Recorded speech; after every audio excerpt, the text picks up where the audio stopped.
Since employees and business owners have incentives that naturally put them at odds with each other, figuring out how to get both parties working toward the same objective is really important. As we said in the previous video, linked up here, workers are less likely to want to take big risks because they don't want to put their job in jeopardy if the risks go against the firm. But shareholders, because they can manage the risks that they bear with relation to the firm, want workers to take more chances and push for greater results. So, how can we get everyone on the same page? Well, they could structure important compensation contracts the way Apple does. If you want to hear more about how Apple structures Tim Cook's compensation and how that minimizes the principal agent problem, just stick around.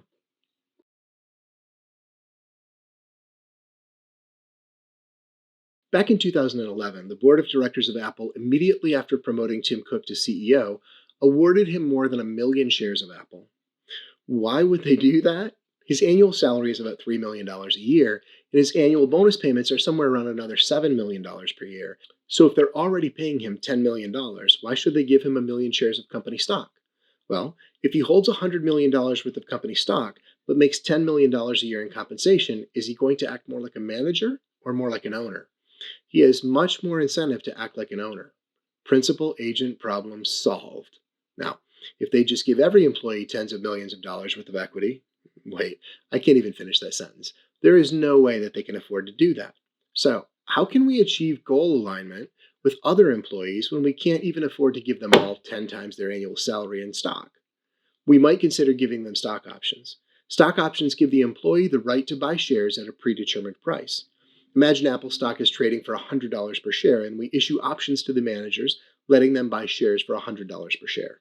If the managers do a good job and the company's share price goes up, they'll be able to buy shares for $100, then sell them to the market for the higher market price. But if the managers don't do a good job and the stock price stays at $100, the employees have the right to buy shares for $100, which isn't worth much, because when the stock price is only $100, we can all buy shares for $100. An important thing to remember here about stock options is that if the price goes below $100, the employee doesn't have to pay $100 to buy shares. They can just buy from the market at whatever the current stock price is. So the payoff in these options contracts are asymmetrical, meaning if the price goes up, the option holder makes money. But if the stock price goes down, the option holder doesn't necessarily lose money. They'll just let the option contract expire unexercised, and they're no worse off than before they received the grant in the first place. Finally, the value of a stock option is the function of the volatility of the stock price.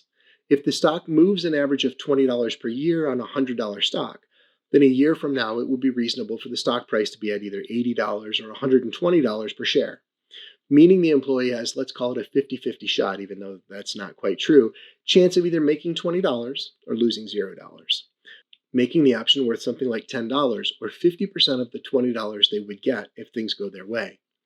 But what if the managers ramped up the risk of the company and now the stock is expected to either increase or decrease by $40 in the same year? Suddenly the options are worth much more. In very oversimplified terms, they are now worth a 50% chance at $40 or $20 each. Well, if you were the manager, what would you do next year? You might take even more risk, hoping the price goes up by $50. You get the idea. The asymmetrical payoff of stock options means compensating agents in options may incentivize them to take reckless risk instead of calculated risk just because so much of their total compensation could come from options. So what's the solution? Well, one solution is to compensate in equity where possible. Another solution is to supplement regular compensation with some options, but making sure that the size of the option grant stays in control. Ever since 1976, business researchers have been studying this particular problem, and we still haven't perfectly managed to solve it. This is the type of thing that keeps research interesting.